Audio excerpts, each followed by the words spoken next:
got these very bright lights and cameras in front of you that obscure your face and obscure the face of someone else you're talking to. Well, how did you deal with some of those challenges as an actor? Yeah, you just got to do it and you get used to it eventually. It's it was really, I don't know how much I should give away, but I'm okay with it because I do want other, like I said, I want other video games to do something similar. Um, so I'm just gonna say it. But for this one, for Sucker Punch, with the head who cams, because of the lighting, if there was light on my face, it didn't work for some reason. And maybe, technology will get better eventually, but because of that, we had to turn down all the lights. So we were all in the dark in the VO booth. And we have, the head mounted cams have big wires coming from it. Yeah. We also have the mic cap where the mics are hit right here. So those have cords running. Right. So, there's a lot of cords. So we can't, it's hard to move in them. And we're not supposed to move around too much anyway in these scenes because it's not a mocap mocap scene. So, that's challenging. And, with any other acting, it really is all about focusing on the other actor and listening and all that, stuff that helped me get through everything, and try not to think about all of the stuff that's in the way of doing the scene. The difference technically is what you have on. So when you're doing performance capture, everyone's got the skin tight suits, which nobody should have to see me in, even though I've lost 45 pounds, yay me, including myself.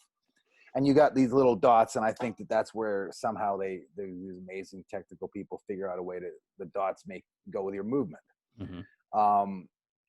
When you do performance capture, you then have a helmet on with a cameras literally right there, lights and a bunch of little cameras, and they're capturing your facial expressions and your voice. Now, there's two types of those because I also did Ghost Recon, where I played a character named Mads Schultz, where they didn't put a lot of dots in my face because they made me look like somebody else. It was different from Khotun, where they had hundreds of dots because they were actually using my face. So there's different variations of performance capture as well.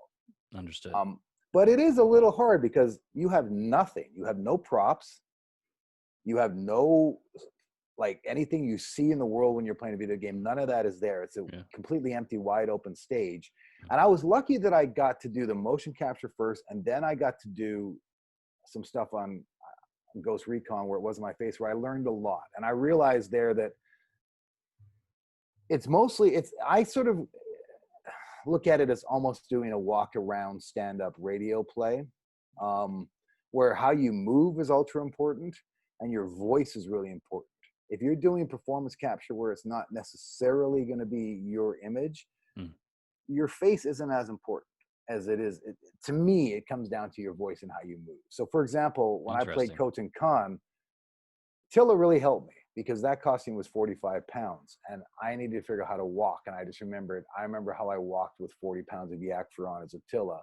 And you've got to get that walk and you're literally wearing a plastic suit that weighs nothing. You need to figure out a way to walk like you've got 30 pounds of armor on. Right. You can get really, you drink like this. So your drink will be like that. When you tip your hat, you're literally tipping your hat here. And then, so you need to figure all that kind of stuff out.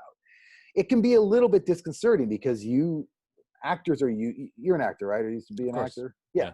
You can't see anything. All you're seeing is lights and these cameras, right? And so it's really difficult to get used to it first. Right. And then eventually you do kind of get used to it. I mean, you can't really hug anybody. So that's why there's not a lot of hugging in video games, if you notice. You just can't do it with this stuff. This is what I like so much about Ghost of Tsushima is that it was able to be really intimate in a way because that's why I played him so underplayed. Because there were two options with that. You either go huge or you go pull back, and you've got to kind of do it. You don't get as much back and forth as you do when you're just doing quote unquote regular acting because there's physical barriers between you and the other actor. Right. So it is a different. It's the same, and it's all the same intentions. Be interesting, make the right choices, figure out the characters. All that's the same. A lot of the technical stuff is different. Well, I think you really brought up something interesting that I've actually never thought about this way, but even if I knew it to be true, you kind of articulated it. And I'm like, oh my gosh, this is so true. If theater is an actor's medium and film and TV are director's mediums, I think that video games are the audience's medium, because you as the audience member are the one deciding where you go, what you do, how you play.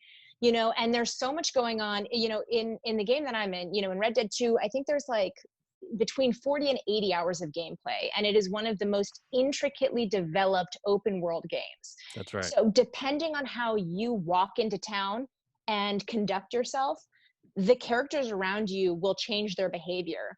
So if you walk into town and you shoot someone, and then you ride off into the night, or whatever day, whatever time you're playing the game in the world, obviously they'll get a bounty on your head and you'll be wanted and the authorities will go try to find you. But let's say you get away with it and you come back into town, people will recognize you and they'll treat you differently.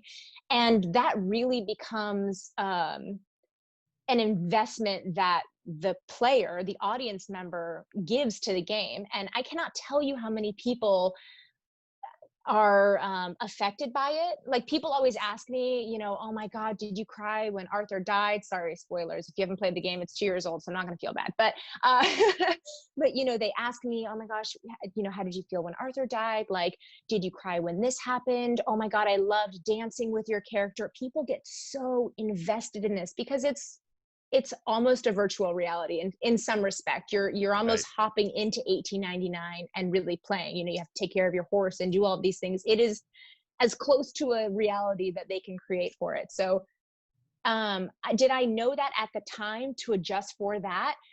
I don't know if it was something that I was actively thinking about as an actor on set. But I will say that all of the characters interact with the main player, which is the player that you are when you're playing the game. Mm-hmm. So we were acting alongside him.